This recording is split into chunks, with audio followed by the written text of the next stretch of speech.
It's Miami, it's Syracuse at Hard Rock Stadium this Saturday, and suddenly for the Orange, they might be a formidable opponent for the Canes. We'll have to see if the Orange win over Clemson was a fluke or if they can somehow sustain something against another top-notch team. We bring in Cam Underwood from State of the U. Please join him right there for the best in Miami football coverage. Cam, how you doing tonight? Feeling good, feeling strong, and supporting my Hurricanes. I'm wearing my throwback Roscoe Parrish #1 jersey, because we're going to wear green this week against the Syracuse Orange. So I figured for the podcast that I wear green as well. So, yeah, I'm feeling festive and everything, and just ready to talk some undefeated, the only undefeated ACC team, by the way, talk about some undefeated Miami Hurricanes football. That is correct. I'm just happy that I guess the dates on Roscoe Parrish's stay at Miami, and I'm right there. I'm very close. So yeah, Roscoe Parrish. More recently, Mark Walton. It's #1 at Miami, and the Canes hoping to be #1 in the ACC and beyond. And for right now, like you say, they're right there. So Georgia Tech, that could also, that one, represent a 1-point win over Georgia Tech. They came in very ready to play and had a 2-score lead late in the game, around 8 to 10 minutes left to play. And Miami closed.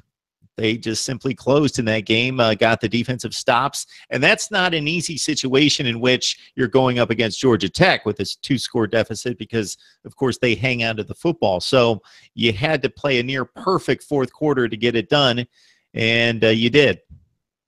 Yeah, and it goes back into the third quarter as well. That's when we scored our second touchdown of the game. Wait, no, it was in the fourth quarter, excuse me. So second quarter and fourth quarter both going to the west end zone towards the press box. So it was coming directly towards where I was sitting there. Travis Homer caught a wheel route in the second quarter. He also had a run in the fourth quarter for the touchdowns. But, yeah, man, the team just did what we had to do. And, I mean, these are the last 2 weeks. I know it's not been blowouts like it was against Duke or, Toledo or anything like that. But the rules of the game of football say that you need to win by 1 point. Or anything more than that. And we did enough to get that 1-point win last week. Now, you second touchdown and don't get it. So you're chasing those 2 points right there. It could have been 27-24, a tie game. 24 going into the last drive. So then we got a field goal to win by 3. Onside kick that was it was almost executed right, but it didn't go far enough. And then everybody just kind of sat around and watched.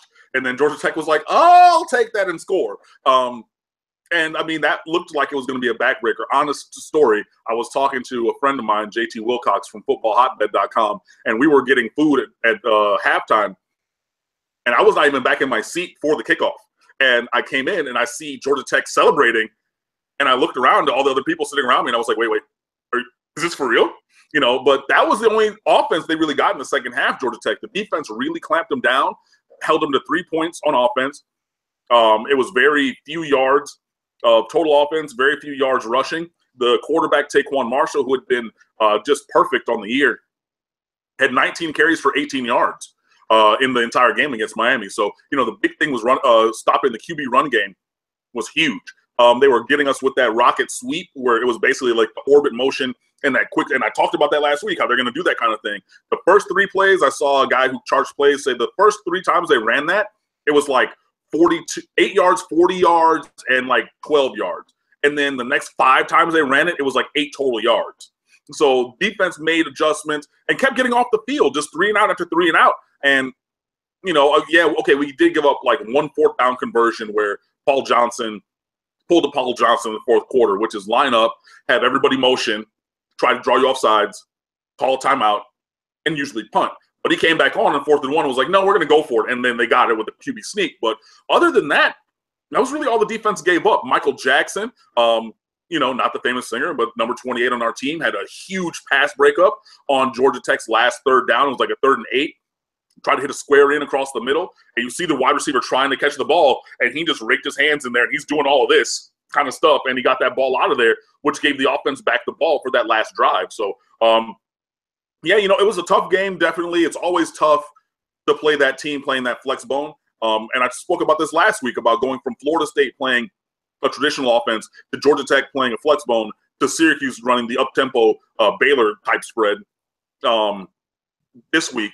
And yeah, I mean, it was a challenge. It definitely was. There were some mistakes. There were some penalties that took big plays off the board for Miami, but, you know, by any means necessary, you know, that's just kind of what it is. And, you know, Mark Richt even said this week, like, you know, we're not a great team, and we're not, but we're fighting all the way to the end. And that's the kind of thing that you didn't see with an Al Golden team. Al Golden's team would have lost both of the last 2 weeks easily and been definitely a home underdog, or, you know, kind of even going into this week with Syracuse.